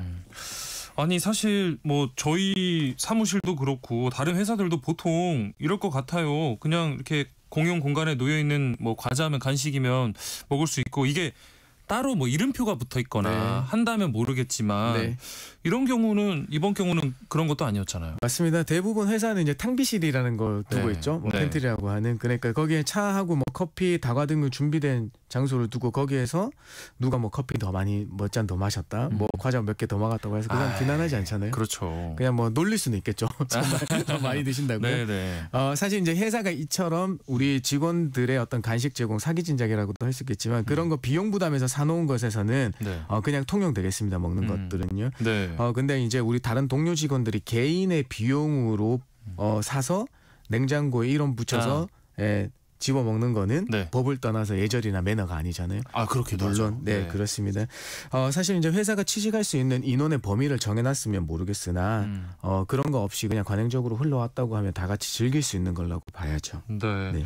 그렇다면 아니 이 회사는 왜 이렇게 직원을 고발하기에 이르렀는지 궁금하거든요. 네. 어떤 입장인가요? 사실 뭐 다른 이유가 숨겨진 이유가 있을 것 같기는 해요. 네. 근데 드러난 거에 하면 회사 측은 회사의 명시적 동의 없이 우리 재산을 취득한 거다. 그게 이제 소액이든 고액이든 원칙적으로 규정 없는 무단 사용을 막아야 된다는 입장인 것 같습니다. 네. 그래서 이거는 뭐 조직의 신뢰 관리의 일관성이 중요하다는 논리인 것 같거든요.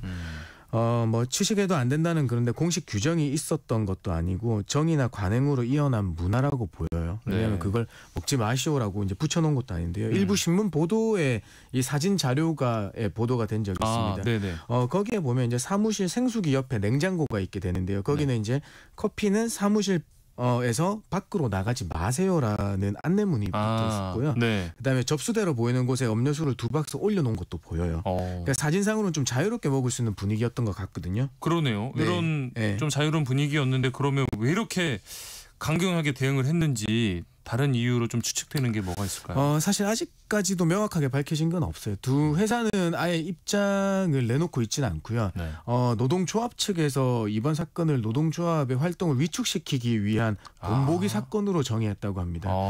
그 이유가 뭔지 보니까 원래 이제 이 근로자분이 벌금을 맞은 근로자분이 속한 노동조합이 다단계 하청 구조 개선하고 성과급 차별 시정을 요구해왔다고 해요. 네. 특히나 이제 노동조합이 말하기를 CCTV에는 다른 인물도 있었는데 유독 우리 이 근로자만 신고한 점이 이상하다는 점을 말하고 있어요. 아하. 네, 그래서 또 사실 이제 그 사무실의 회사 직원인 B 씨의 신고로 이분이 처벌받게 되는 건데요. 네. 그때 이분께서 이제 사과하고 그 변상을 하겠다는 의사까지 밝혔지만 네. 업체 대표와 이 고발한 직원인 합의를 거부하는 바람에 이렇게 됐다고 합니다. 네. 아니 그래서 지금 다른 이 사무실 다른 직원들도 뭐 나도 먹었다, 네. 나도 먹었다 이렇게 얘기를 할 정도로 네. 이게 관행적으로 먹은 간식인 건데 네. 어떻게 절도죄가 될 수 있는 건가요? 사실 이제 이거는 형사벌이니까 이 절도죄 성립 요건을 조금 봐야 돼요. 네. 그러니까 성립 조건 첫 번째는 다른 사람이 소유하거나 점유하고 있는 물건을 그 사람 의사에 반해서 가져가는 행위여야 하고요. 네. 그다음에 우연이나 실수가 아니고 의도적으로 타인의 물품을 가져갈 목적이 있었어야 돼요.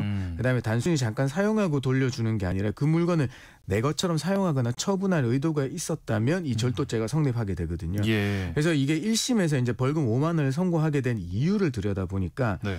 우선은 사건이 발생한 사무실에 협력업체 직원들에게 추유립이 제한된 공간이었다. 그다음에 냉장고가 사무 공간 안쪽 깊숙한 곳에 있어서 다른 직원들이 접근하지 않는 장소였다. 그다음에 뭐 냉장고 간식에 대한 처분권이 없다는 사실을 알고 있었을 것으로 추정할 수 있다. 라는 이 진술이 있다는 이유로 벌금 네. 5만 원을 선고하게 된 거거든요. 네. 그러니까 우리 이 노동조합과 이 직원 벌금 5만 원 선고받은 직원분하고 이 판결한 내용하고는 조금 상반되긴 해요. 네. 그런데 얼마 전인가요? 온라인에서 네. 이 뭐 회사에서 그 커피 믹스나 뭐 A4 용지를 네. 이렇게 집으로 가져가서 쓰고 심지어는 중고 거래 사이트에 이걸 올리는 경우도 또 있다고 해서 굉장히 맞습니다. 화제가 됐었거든요. 네네. 이런 경우는 좀 심각해 보이는데요. 맞습니다. 이제 직원 입장에서는 대개들 나 하나쯤 요 정도는 어떻겠어? 라는 심리가 있을 수 있죠. 근데 이제 회사 입장에서 보면 재산적 피해가 발생한 사실은 명확합니다. 네네. 이게 더 커질 수 있는 우려들도 있고요. 그렇죠. 그래서 이제 우리가 온라인상에서 보면 우스갯소리로 얘기하는 게 이제 소확행이라고 하거든요. 소확행. 네, 원래는 소확행이죠. 소소하고 확실한 행복인데 네. 여기는 소소하고 확실한 횡령이라는 겁니다. 그러니까 적지만은 명백한 횡령이다라는 겁니다. 소확행. 네.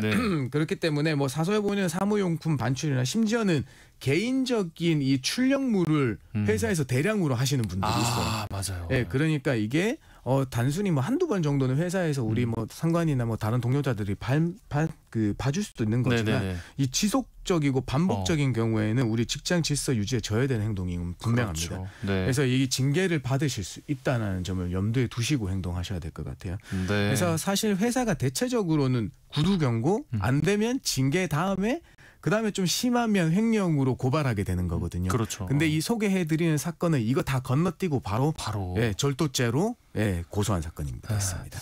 소확행이라고 좀 우습게 이름이 붙여졌는데 이 뭐 관련된 실제 사례가 있다면 좀 소개해 주시죠. 있습니다. 어느 제조업 공장에서 목장갑 100켤레를 공장 밖으로 빼돌린 직원에 대해서 이 30일의 출근 정지라는 징계를 했거든요. 그게 이제 정당하다는 판결이 있었습니다. 그래서 우리 이제 이 근로자분이 이제 징계 이거 30일 정직이면 내가 가는 시가가 100켤레 시가가 5만 원 정도밖에 안 되는데 5만 원이에요? 30일이면 한 달 정직이나 월급을 못 받는 건 너무 과하다라고 이제 주장을 하면서 목장갑 뭐 근무복하고 달리 지급 기준과 수량에 관한 규정이 없었다. 그다음에 작업 시 발생할 수 있는 재해 예방을 위해 안전 배려 의무에 따라 회사가 제공한 것이라는 이유로 이제 양정이 과하다는 주장을 했습니다만 법원에서 여전히 이제 회사가 소모품 반출을 적극적으로 통제하지 않더라도 이를 허용한 것으로 볼 수 없고 이러한 비리 행위에 대해서는 사전에 철저히 막아야 될 이유가 있다는 이유로 정당하다고 판결한 사례가 있습니다. 네, 좀 소소한 거라도 좀 조심을 해야겠고요. 결국 오늘 다루는 사건 같은 경우에는 이 간식 2봉지 때문에 이렇게 송사로 번진 건데 맞습니다. 혹시 그러면 이게 뭐 해고나 자격 제한으로도 이어질 수 있을까요? 네, 맞습니다. 우리 이제 금액이 작아도 형사처벌은 우리 기록하고 자격 제한을 남기게 되는데요. 사실 이번 사건의 당사자는 이 보안업체 경비원 신분입니다. 그래서 경비업법 을 적용받게 되는데요. 여기 이제 경비업 종사자에 대한 범죄 전력은 매우 엄격하게 관리되고 있습니다.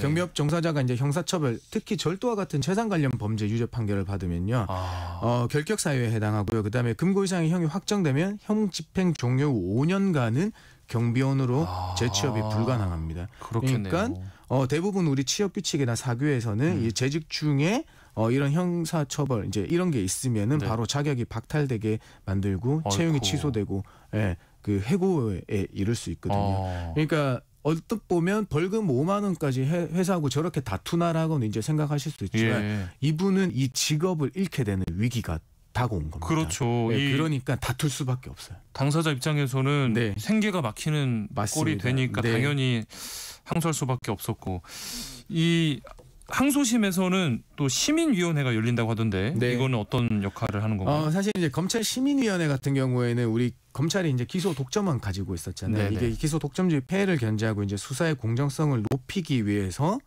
우리 자가치료, 자가 점검 같은 제도로 2010년 도입된 제도거든요. 그래서 주로 우리 사회적 이목이 쏠린 거거나 아니면 그 적정성을 심의하게 되는 거거든요. 이제 시민위원회에서요. 그래서 이 결정에 이제 법적 구속력은 없지만 검찰이 통상 그 권고를 받아들여 왔습니다. 그래서 이목을 끌고 있는 게 만약 시민위원회가 이게 선처를 권고할 경우에는 검찰이 이제 선고 유예를 구형할 수 있다는 관측이 나오는 이유 때문에 그렇습니다. 이게 참 이렇게까지 온 것도 참 안타깝습니다. 시민위원회까지 열게 되는 게 이렇게 커지기 전에 좀 조정할 수 없었을까요? 사실 이제 이분도 조금 사연이 있으세요. 이제 경찰에서도 이제 경미범죄심사위원회 통한 이제 적결 심판 처분을 내릴 수도 있지만요. 상황이 이렇게 흘러간 이면을 보니까 우리 이 당사자분의 과거에 범죄 전력이 있었다고요. 근데 이게 벌써 한 7년이나 8년 정도의 술을 많이 드신 만취 상태에서 경찰 승합차를 자기 차로 착각해서 20m 운전하고 여기서 이제 뭐 그 자동차 사용 절도 및 운전 혐의 적용받아서 벌금 500만 원을 선고받아서 이제 하신 적이 있었던가 봐요. 예. 그래, 이런 점이 이제 경찰에서도 이제 올릴 그 기소로 올라간 이유도 있고요. 그다음에 검찰 또한 그 과거 범죄 이력이나 특히나 이제 회사 관리자랑 대표가 처벌을 계속 원하고 있어서 네. 합의가 안 된다는 점도 들고 있어서 사실 이제 검찰에서는 벌금 50만 원으로 약식 기소해서 하니까 근로자 이거 안 된다. 약식 기소 안 되고 정식 재판으로 가자라고 청구해서 5만 원이 선고된 사례거든요. 네. 네. 이 예전에 이런 시민위원회 권고를 검찰이 받아들인 사례가 있었다는데 어떤 사건이었을까요? 네, 사실 이것도 이제 사회적으로 이슈가 되니까 먼저 우리 전주지검장님이 그 예전에도 검찰 시민위원회 있었다라는 점에서 시민위원회 올리겠다고 했던 것 때문에 화제가 된 건데요. 네. 이른바 반반 족발 사건이고요. 이거는 편의점 아르바이트생의 5,900원짜리 반반 족발 도시락이 폐기가 기한이 지난 줄 알고 먹었던 걸 가지고 업무상 횡령으로 기소된 사건이에요. 원래 편의점에서 그 시간이 넘으면 그쵸? 먹어도 되잖아요. 네, 폐기물을 먹도록 하고 네네. 있어서 이제 이게 착각이 좀 있었던가 봐요. 그래서 이분도 이제 약식명령 벌금형 받았지만 정식 재판 청구해서 1심에서 무죄 선고 받았고요. 근데 네. 다시 검찰이 이에 불복해서 항소한 사건이거든요. 네, 그래서 이제 이 사건을 가혹하다라는 이제 여론이 커지게 되었고 검찰총장 후보자께서 검찰 시민회에 열어서 판단받아 보겠다고 해서 결국에는 검찰이 항소를 취하하는 수준에서 마무리가 된 건입니다. 네. 네. 자, 직장인을 위한 라디오 생존 백서, 오늘은 단돈 1,000원 이 과자 때문에 형사 처벌까지 이어진 사건 통해서 직장 내 절도죄와 횡령죄의 경계에 대해서 알아봤습니다. 관련해서 궁금한 점 있으신 분들, 또 상담이 혹시 필요하신 분들 계속해서 문자 보내주시면 김효신 노무사와 함께 상담해 드리겠습니다. 유승우, 유현정이 부릅니다. 내가 네 편이 되어줄게. 유승우, 유현정의 내가 네 편이 되어줄게 함께 들어봤습니다. 자, 보내주신 문자 살펴볼게요. 6954님, 회사에서 폐기하는 물품이요. 예를 들어서 뭐 돈을 주고 버려야 하는 거를 제가 필요에 따라서 가져가게 되면 혹시 죄가 될까요? 아니, 어차피 폐기물이라서 제가 가져가면 처리 비용도 아낄 수 있잖아요. 회사는 비용을 아껴서 이득이고 저는 필요한 거니까 별 문제 없을 거라고 생각하는데 어떤가요? 질문 주셨습니다. 네, 서로의 그 니즈가 맞게 되는 경우이긴 하는데요. 근데 어쨌든 회사에서 이제 폐기하는 물품도 바깥에 그 자기 집으로 가져가시려면은 승인이 필요한 겁니다. 그렇겠죠. 그래서 이거를 그냥 회사가 버리는 거니까 내가 그냥 말하고 가져가도 되겠지라고 생각하시는 것보다는 우선 회사에 알리고 어떻게 해서든 뭐 승인 허락을 받은 다음에 가져가시는 게 맞아요. 네. 뭐 회사 입장에서도 뭐 특별히 이렇게 사이가 나쁜 사원이 아니라면은 비용도 절감하고 뭐 가져가라 할 수 있을 것 같아요. 네, 이게 사실 이제 좋을 때는 굉장히 그냥 아무렇지도 않은 일이지만 나중에 이제 뭔가가 뭐 도화선이 돼서 발전하는 순간에서 더 큰 문제로 비롯될 수 있거든요. 그것 때문에 말씀드립니다. 네, 조심하셔야겠고요. 네. 3385님, 저는 회사에서 복사하고 남은 이면지 종종 집으로 가져가는데 이것도 혹시 문제가 생길까요? 하셨어요? 네, 그 이면의 내용이 중요해요. 사실 이제 회사에서 업무를 하고 나면 그 이면지에 그 내용이 우리 뭐 보면 별것 아니라고 생각하실 수도 있지만 또 다른 누군가 봤을 때는 중요한 내용이라고 생각할 수도 있거든요. 그렇죠. 네, 그렇기 때문에 이면지 가져가시면 않았으면 좋겠습니다. 네, 거기 뭐 개인 정보가 있을 수도 있고. 그렇죠. 개인 정보가 있을 수도 있고 회사가 생각하는 좀 중요 정보라는 게 있을 수도 있고 또 많이 가져가시다 보면 거기에서도 또 내가 놓친 부분이 있을 수도 있거든요. 네. 자, 직장인을 위한 라디오 생존 백서 오늘 순서 여기까지 하겠습니다. 소나무 노동법률사무소 김효신 노무사와 함께했습니다. 오늘 말씀 고맙습니다. 감사합니다.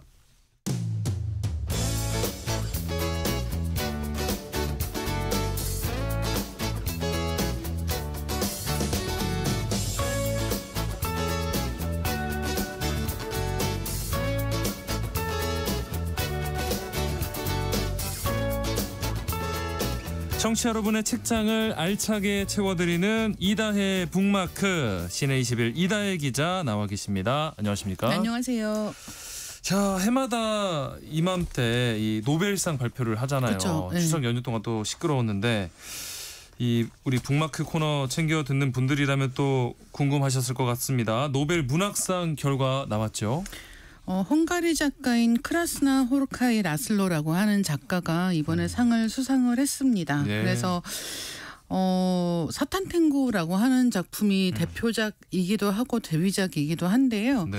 이 작가의 그동안의 그 작품 세계 전반에 주어지는 것으로 이번에 수상 결과가 나왔어요. 그래서 네. 스웨덴 할리먼이 이제 이렇게 수상자 발표하면서 간단하게 그 왜 이 작가를 선정했는지 밝히거든요. 근데 이제 그때 이야기를 한 것은 종말론적 공포 속에서도 예술의 힘을 재확인하는 그의 강렬하고 선구적인 작품 세계를 인정한다라고 이야기를 했습니다. 그래서 사실은 저는 이 말을 들으면서 세계가 지금 노벨문학상이 뭐 상이 주어지는 분야들 보면 계속 새로운 발견에 보통은 상이 주어지지 않습니까? 네네. 특히나 과학 분야의 경우는 더더욱 그렇죠. 그렇고 이 과학의 발견이 어떻게 더 많은 사람들을 이롭게 하는가 같은 것들을 중요하게 다루고 있는데 네. 문학에서는 어떻게 보면 우리가 그동안 살아온 세계가 가지고 있었던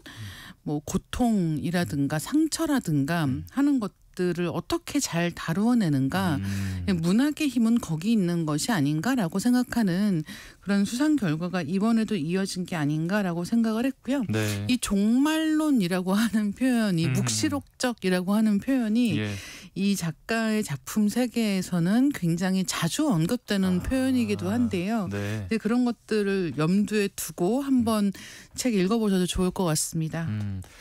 사실은 이 작가 이름이 좀 낯설게 느껴지는 분들이 많으실 것 같아요. 저도 좀 그렇고. 그렇죠. 어떤 작가인지부터 좀 소개해 주시죠. 사실 이 크라스나 호르카이라고 하는 이름도 약간 낯설게 느껴지고 예. 멋있는 아마 이번에 처음 들어보신 분들도 굉장히 많으실 것 같습니다. 그런데 일단은 이 이름부터가 원래 이 가족의 이름은 이 크리스나 호르카이가 아닙니다. 참고로 말씀드리면은 이 이름을 보면은 라슬로 크리스나 호르카이라고 되어 있는 것도 있고요. 크리스나 호르카이 라슬로라고 되는 것도 있어요. 근데 이게 뭐냐면 원래 헝가리식 이름은 한국하고 똑같습니다. 성이 앞에 나오고 예. 근데 영어식으로 할 때는 이름을 앞으로 빼잖아요. 네. 그러니까 국제적으로 이제 이름이 불릴 때는 이제 라슬로 크리스나 호르카이라고 얘기되는 경우가 많이 있는데 사실 헝가리식으로 얘기하면은 크리스나 호르카이가 앞에 나오는 게 맞다. 성이군요. 네, 그렇습니다. 그래서 어쨌든 이름이 뭐 이렇게 되어 있는데 사실은 이 가족 이름이 원래 크리스나 호르카이가 아니라는 거예요. 다른 성을 가지고 있었는데 그 가족이 유대계였고 이제 그 할아버지가 다른 성으로 바꿨다는 거죠. 원래 성은 훨씬 더 유대계라는 걸 한 번에 알 수 있는 이제 그런 성이었고 이 작가의 가족이 2차 세계대전을 유럽에서 지내면서 사실은 유대계라고 하는 것 때문에 훨씬 더 어려운 시간을 겪을 수도 있었을 것이다라는 것도 같이 이야기되는 그런 부분이기도 합니다. 근데 어쨌든 그렇게 뭐 전쟁 시기의 유럽에서의 삶이라고 하는 것 자체가 이런 묵시록적인 세계관을 가진 작가의 탄생이라는 것과도 연결지어서 이야기할 수 있겠다라고 말씀을 드릴 수 있겠고요. 1954년 헝가리에서 태어났습니다. 그래서 부다페스트 대학에서 공부를 하고 그다음에 독일에서 유학을 했거든요. 그래서 베를린 같은 곳에서 굉장히 오랫동안 왔다 갔다 하면서 활동을 하기도 했고 뿐만 아니라 중국, 몽골, 일본 같은 곳에도 체류를 했어요. 그래서 이제 이 작품 속에서 이 동양을 향한 시선이라고 하는 것도 엿보이는 게 그런 이유입니다. 근데 이 작가의 삶에 대해서 이야기를 할 때 이 사람은 작가이기도 하지만 원래 시작은 음악적인 재능이 뛰어났다고 알려져 있고요. 그래서 인터뷰를 보면은 원래 나는 소설 한 편 쓰고 음악하려고 했어라는 식의 이야기도 있는 거예요. 그런가 하면 가난한 사람들 옆에서 읽고 쓰는 삶에 대해서 굉장히 충실했기 때문에 직업도 굉장히 그러니까 소설을 쓰는 건 말고 다른 직업. 여기서 다른 직업이라고 하면 뭐 직장을 다녔다든가 그런 게 아니라 이를테면 광부로 일을 한다든가 예, 이런 다양한 일에 종사를 하면서 글을 써왔던 작가이기도 합니다. 그렇기 때문에 이 삶이 작품 속에 굉장히 잘 반영이 되어 있고 다른 작가들과는 굉장히 좀 두드러지는 차이점도 있다라고 보여지는 거죠. 네. 자, 크리스나 호르카이 이제 헝가리 출신 작가인데 헝가리 작가로는 노벨상 2번째 수상이에요. 예, 임레 케리테스라고 하는 홀로코스트 생존자이기도 하고 소설가이기도 한 작가가 2002년도에 수상을 했습니다. 예, 그리고 이번에 2번째 수상이 되는 셈인데요. 예, 디스토피아적이다, 묵시록적이다라는 이야기를 앞에서도 드렸었는데 이 작가의 인터뷰에서 이제 이번에도 사실은 이렇게 발표가 나면 언론들이 가서 인터뷰 하잖아요. 뭐 소감이 어떠신가요? 그렇죠. 물어보잖아요. 근데 인터뷰는 안 하겠다라고 얘기를 하고 딱 이제 그 스웨덴 라디오하고 잠깐 그냥 언급만 한 게 있는데 그것도 라디오. 네. 앞으로 어떤 일이 있을지 모르겠다 정도만 간단하게 얘기하고 더 이상 뭐 얘기를 길게 안 한 거예요. 네, 그리고 이 작가가 성장하면서 굉장히 큰 영향을 미친 사건들 중에 하나가 졸업한 다음에 군대에 입대한 일입니다. 거기에서 자기와 마찬가지로 굉장히 부적응하던 이제 자기랑 비슷한 또래 사람이 죽는 것을 보기도 했고 또 학명 때문에 처벌받고 이런 일이 있는 거예요.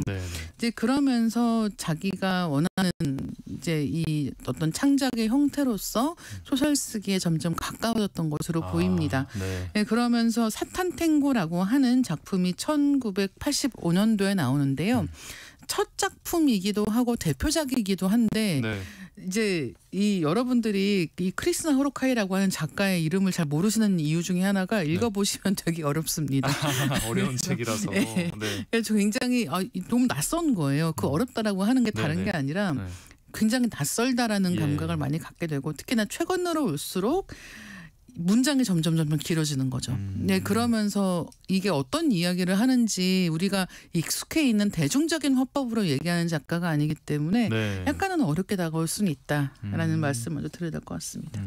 그런데 이번에 조금 특이한 점이 그 원래 이렇게 노벨상 이렇게 발표를 하기 전에 그 도박사들 예측이 나오는데 이번에 어느 정도 이제 맞았다면서요? 네, 이번에는 비슷하게 맞춰서 그것도 좀 화제가 되기도 했습니다. 왜냐하면 뭐 예측이 할 수 있지 않습니까? 그리고 뭐 예측이라고 하는 게 이 노벨문학상 같은 경우는 예를 들어서 후보가 몇 명이 있고 뭐 보통 이런 시상을 할 때는 뭐 롱리스트, 쇼트리스트 이렇게 얘기를 하는데요. 그러니까 롱리스트는 목록이 길다는 거잖아요. 그러니까 후보를 이를테면 20명을 추린 다음에 그 목록을 짧게 해서 5명 정도 최종심에 올리고 이런 과정을 공개를 하는 경우가 많단 말이에요. 그러니까 일단 5명 중에 1명이면 맞추기 쉽잖아요. 그렇죠. 그러면 20% 최소. 그렇죠. 근데 사실은 이 노벨문학상에서 이런 도박사들이 활동하는 이유가 뭐냐면 이런 식으로 알려져 있지 않은 거죠. 어떤 사람들이 올해에 중점적으로 심사 대상이 되고 있는지에 대해서 모르는 상태에서 후보조차도. 그렇죠. 그러니까 이 올해 유력해라고 하는 게 다들 그냥 예측하는 것이지 무슨 올해 이 사람들 중에 한 명이에요라고 발표해서가 아닌 거예요. 이제 그런 상황에서 도박사들이 예측을 합니다. 예측하는 방법은 간단한데요. 이를테면은 유럽 대륙에서 한번 받았으면 비유럽에서 맞는다. 남성이 받았으면 여성이 받을 가능성이 높다. 이런 식으로 이제 하는 거예요. 과학적인 것보다도 약간 심리적인 것도 작용을 하겠네요. 맞아요. 그러니까 왜냐하면 쏠림을 방지하기 위해서 이 배분하는 방식이 들어간다. 그렇다고 했을 때 작년에 아시아권에서 한강 작가가 받았기 때문에 이번에는 유럽에서 백인 남성 작가가 받을 가능성이 높다라고 판단을 한 거예요. 네, 나름 근거가 있었어요. 그렇죠, 근거가 있죠. 이제 그래서 이번에 이 크리스나 호르카이가 꽤 높은 순위에 올라가 있었고, 이제 이번에 실제로 수상을 하면서 적중했다라고 얘기를 합니다. 근데 그러면은 어떤 경우가 적중하지 않은 경우인지가 궁금하실 수도 있을 것 같아요. 한강 작가가 대표적이고요. 아 그렇죠. 네. 저희도 예상을 못했잖아요. 네. 사실은 한국에서 보던 사람들도 결과 보고 내가 지금 뭘 본 건지를 잠깐 헷갈릴 정도였으니까.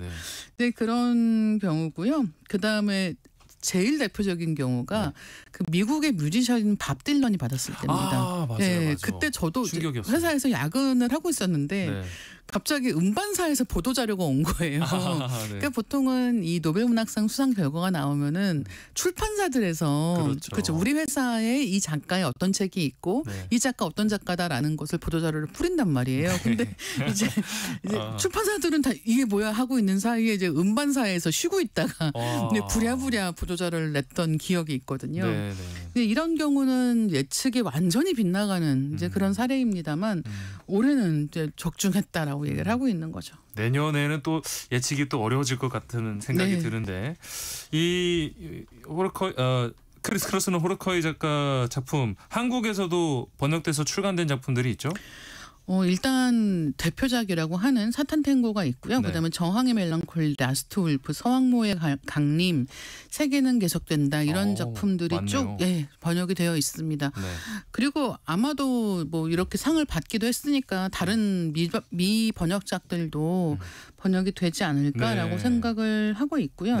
특이하게도 이 책들이 다 한 출판사에서 나왔어요. 보통은 이제 여러 출판사들이 나눠서 출간하는 경우들도 많이 있는데 이 경우는 한 출판사에서 출간을 쭉 해왔고 사실 판매가 그렇게 많이 되는 인기 있는 작가는 아니었거든요. 한국에서는. 근데 그럼에도 불구하고 뚝심 있게 오랫동안 책을 출간을 해왔습니다. 그리고 뭐 이 작품들 중에서 대표작이라고 하는 게 사탄탱고라고 말씀을 계속 드렸지 않습니까? 근데 이 사탄탱고는 영화가 있어요. 그래서 이제 이런 경우는 그래 소설이 어려우면 영화를 봐야지라고 생각하실 수 있잖아요. 그렇죠. 영화가 7시간 반입니다. 그래서 7시간 반이요? 그래서 이 영화 제가 기억하기로는 올해 초 정도에 그러니까 7시간 반이면 극장 쪽에서도 보러 가는 관객의 입장에서도 다 큰 마음 먹어야지 할 수 있는 거잖아요. 중간에 그래서 식사도 하고 해야 될 것 같아요. 정말 거의 그런 느낌이죠. 그래서 어쨌든 이제 올해 극장에서 한국에서도 상영이 되기도 했는데 그만큼 이 작가의 작품 세계가 어떻게 깊기도 하고 보통은 영화화를 할 때 제일 많이 하는 게 뭐겠습니까? 소설에서 가지치기를 한단 말이에요. 인물이 100명 나온다고 100명을 다 영화에 넣지는 않거든요. 그렇죠. 소설에서는 쓸 수 있지만 영화에서는 그렇게 할 수 없단 말이에요. 근데 이제 이 영화는 그렇게 하는 게 힘들다는 거죠. 이 소설을 가능한 온전하게 영화를 만들 수 있는 방법을 고민하던 이 벨라타르라고 하는 감독이 생각한 방식은 이 시간을 충분히 준다. 라고 하는 것이었고 그래서 영화가 7시간 반이라는 점을 생각을 해보면 책이 만만치 않겠다라는 것을 아실 수 있을 것 같습니다. 오히려 뭐 그래서 더 이렇게 도전 정신이 생기시는 분들도 계실 것 같은데. 완전 그럴 수 있죠. 그리고 또 한 가지는 이 작가 작품들이 왜 사탄탱고, 뭐 저항의 멜랑콜리 이런 작품도 있다고 하지 않습니까? 근데 초반에 쓴 4작품 정도에 대해서 이 작가가 나는 한 권의 책만 쓰려고 했다. 처음에. 그리고 이 4권이 한 권이다. 그러니까 이게 무슨 얘기냐면은 두 가지로 볼 수 있는 거죠. 4권을 한 번 다 같이 읽어야 하나의 어떤 자기의 세계를 이해할 수 있다는 뜻이기도 하고 또 한편으로는 나는 하나의 이야기를 그러니까 가장 그 핵심에 있는 하나의 이야기를 4가지 방식으로 썼지만 사실은 하나다라고도 이해할 수 있는데 뭐 어쨌든 이렇게 자기가 창작하는 작품 세계에 대해서 굉장히 뚜렷한 생각이 있는 주관이 있는 작가이고요. 뭐 사탄탱고는 1980년대 헝가리를 배경으로 하고 있는 그런 이야기입니다. 여기에서 일단은 집단농장이 나오는데 이 집단농장은 사실상 거의 해체된 상황이에요. 그래서 사람들은 다 이제 가난과 불신에 사로잡혀 살고 있는데 어느 날 죽었다고 알려진 사람이 마을로 돌아온다라는 이야기가 들려오기 시작을 합니다. 그러면 이 사람은 죽은 게 아니었나라고 생각하실 수 있을 것이고 또한 이 사람이 돌아온다는 것은 무슨 의미인가 이 사람들이 들썩들썩하는 거예요. 근데 한편으로는 기대하는 마음이 있고 한편으로는 두려워하는 마음이 있습니다. 그래서 아까 이제 계속 반복해서 이 작가의 작품 세계에서 묵시록적이라고 하는 것. 그러니까 이를테면 죽었다고 이야기한 사람이 돌아온다는 소문, 네. 그리고 이 죽음의 실체에 대한 의구심, 이런 것들이 다 합해지면서 어떻게 보면 이 당시의 유럽의 분위기 중에서도 어떻게 보면 공산주의에 대한 비판적인 시각을 담고 있는 거예요. 근데 그렇기 때문에 이 책이 어떻게 당시에 출간됐지라는 것에 대해서도 작가 자신도 인터뷰를 통해서 굉장히 유머러스하게 밝히고 있는 부분이 있는 거죠. 네. 아니 지금 뭐 말씀을 들어봐도 그렇고 많은 사람들이 평가하는 것도 그렇고 이 어려운 책들로 네. 느껴지는데 그런데도 이렇게 작가가 높은 평가를 받고 노벨 문학상까지 받을 수 있었던 이유는 뭐라고 생각하시나요?